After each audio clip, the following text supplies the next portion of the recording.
The search continues for whoever is responsible for killing 3 people in a Brooklyn Park home early Monday morning. Family members confirmed those who died are 59-year-old DeLois Brown and her parents, 83-year-old James Bolden Sr. and 81-year-old Clover Bolden. Renee Bonneau sat down with DeLois Brown's brother and daughter, and she joins us now with more. Renee? The main thing DeLois Brown's family wants you to know is she and her parents were loving, caring, church-going people who had no enemies and did not deserve to die. My father, very strong, direct person, worked hard all his life, took care of us, took care of my mother. My mother is probably the sweetest person anyone would ever want to meet. You know, she was a caretaker. She took care of the entire family.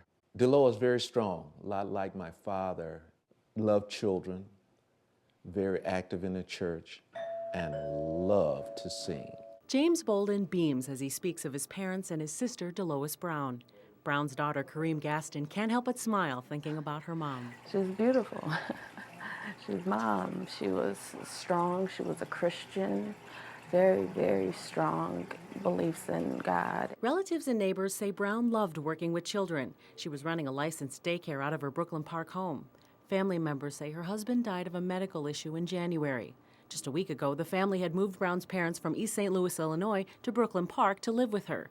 Monday morning, something went horribly wrong. I was actually sleeping, and my sister called my husband and said, "We need to get to Mom's house right away."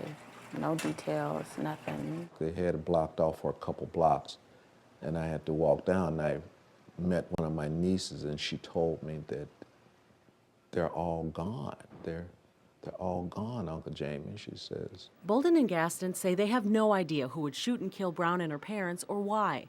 They're asking the person responsible for answers and closure. This is my mom, my rock. My grandparents. Why would you do that? What would make you think that it was okay? Just all they had to do was just ask her for whatever they wanted. She would have given it to them. I'm going to have to assume that this is a person with some serious problems and needs some help. And if they don't get help, someone else is going to get hurt, and we don't want that to happen. Whoever you are, please do the right thing. Before Brown opened her home daycare center, she was a child care director in the Osseo School District. Her family says for years she was very active at Church of Minneapolis, working with children and at-risk women. And Mike and Jen, her church set up the Brown-Bolden Memorial Fund at Annie Bremer Bank, and they say that the funds will likely help paying for funeral costs. So many unanswered questions right now by the family. Right, it's a mystery. It is a mystery. All right, thank you. And as we went to air this Tuesday evening, Brooklyn Park Police continued their search for the killer. Delane Cleveland spoke with Brooklyn Park Police today. He joins us live now with an update on the investigation. Delane? Yeah, Mike and Jen, I'm out in front of the house right now. Police aren't releasing too many new details about this case, but they are calling this investigation expansive.